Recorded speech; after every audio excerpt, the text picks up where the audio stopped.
Well, this is my chicken's morning snack, and in here is zucchini and squash, oats and quinoa, and fresh pulp from our carrot juice that we are drinking this morning for breakfast.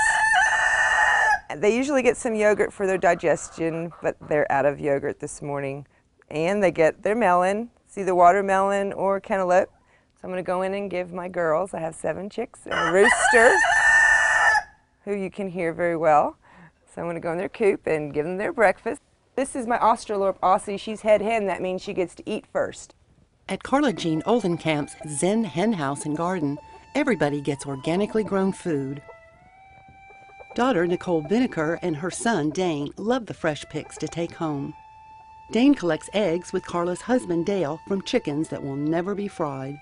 Yeah, look what we got an egg. Look, a little egg. It all started in spring 2010 when Carla wanted to grow food that she controlled. Dale removed cedar trees, leveled the land, and built the raised beds for Carla's square-foot gardens.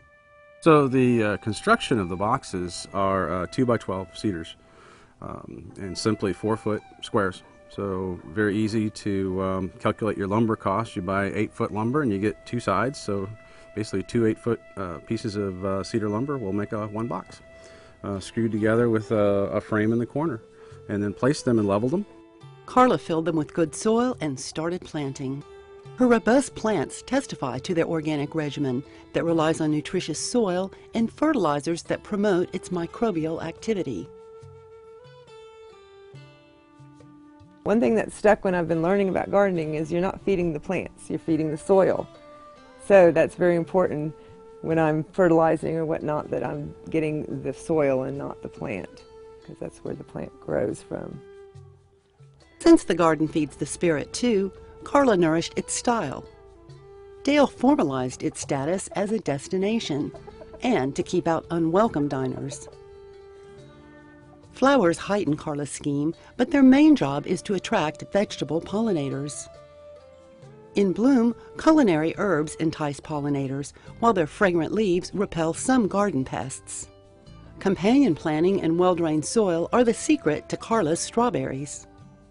This is my strawberry patch that we planted in the spring, and have had success of it not burning up or rotting, because this little trellis device was created with some leftover materials from the coop, and I put shade cloth on here, and it did shade well. And I also at one point had cantaloupe growing on here, so that their leaves helped shade it. So when the cantaloupe was harvested, then I just put shade cloth on it. But hopefully I'll just put something over to protect it in the winter, and we'll have a nice big strawberry patch next spring. Have some fresh strawberries. These are little baby runners that you can just cut off and put back into the soil. Planting the garden meant factoring in water. I've heard a lot of people who've given up on their gardens this past year because of the heat and because of the irrigation system, I think, and the soil composition. It's helped the garden grow. Dale rented a trencher to install pipes on timed irrigation to each bed. All the PVC pipe is run underground to the center of each box, and then I had a riser pipe that comes up in the middle of each box. And originally they came up about a foot with a sprinkler head, but again we were able to just cut those off at ground level and apply the drip system directly right over top of what I had already done the first time, so it was very minimal. It's very low water consumption because the drip system applies the water directly to the soil, so we don't have to worry about wasting water through evaporation. Carla also wanted eggs produced by chickens raised in humane conditions. They did a lot of research before Dale built the chicken run and coop. Number one, predator proof. We had heard so many horror stories about animals digging underneath and getting chickens.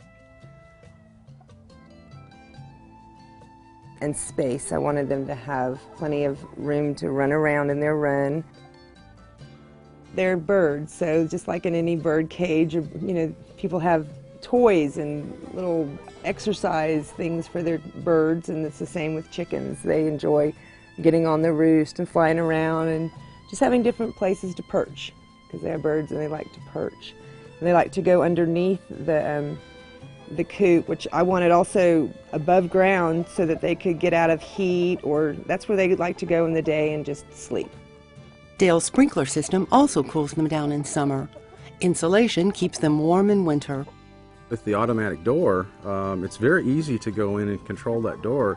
So it's set to open at 7:30 in the morning, and 7:30 it closes at 7:30 at night right now. But it's very easy to just walk over with a magnet and you touch it and the door will close. So we could easily, if it's cold out, we could just manually close the door, and it'll continue its timer cycle for the next day. So it's very, very low maintenance to make sure your chickens are secure. A video camera lets them monitor what's going on even when they're away. One of the challenges is a lot of chicken owners find themselves kind of married to their chickens. They never get to go anywhere. They have to find chicken sitters to take care of them, to let them in, let them out. So the combination of the automatic door and the automated misting systems this summer and the camera give us peace of mind that we don't have to be here every day. Yeah. Although we did have a chicken sitter, my best friend. She came out and every morning gave them their treats and took care of them. Carla and Dale also designed an easy way to clean out the coop to dump into a wheelbarrow for the compost pile. Carla took it in stride when one chick turned out to be a rooster, Hawkeye. A rooster is good to have because he protects the flock from predators. He also intervenes when they're bickering and pecking on one another, and he finds food for them. You like Hawkeye? What does he say? Okay, somebody just laid an egg. It's hysterical. The first time the first egg was laid, all of them started doing that. It was like a hallelujah chorus. They all went off. Bark, bark, bark, bark, bark. So that's the rooster announcing that an egg has been laid. Isn't that wild? It's also party time when Carla lets everyone out for a run. They can scratch for bugs in here. When the compost bin is creating worms, then I'll pull out like a watermelon that I've put in there and it's full of worms, and they'll go around there and eat the live worms. They like that a lot too. But at the moment there's no worms in there. To keep the chickens on the perimeter and not in the garden, Dale built another fence. Really, this fence probably took me an hour to put up. The challenge with out here, because we're in the rock, is the T-post. So driving the T-post can be very challenging. So where you have rock, I had to use a concrete drill bit and make a hole in the rock first, and then hammer the T-post into the rock, where we had to do that. But other than the T-post setting, it probably took less than an hour to put the fence up. No question, gardening and chickens means some work. Is it worth it? You bet. Well, chickens are very meditative, number one. I come out here and I relax with them. I can enter a Zen zone of peace. I wanted this to be an area of peace and tranquility for both me, my husband, and our chickens. So that's where the Zen came in from. And plus it rhymes good with hen. They're my Zen hens.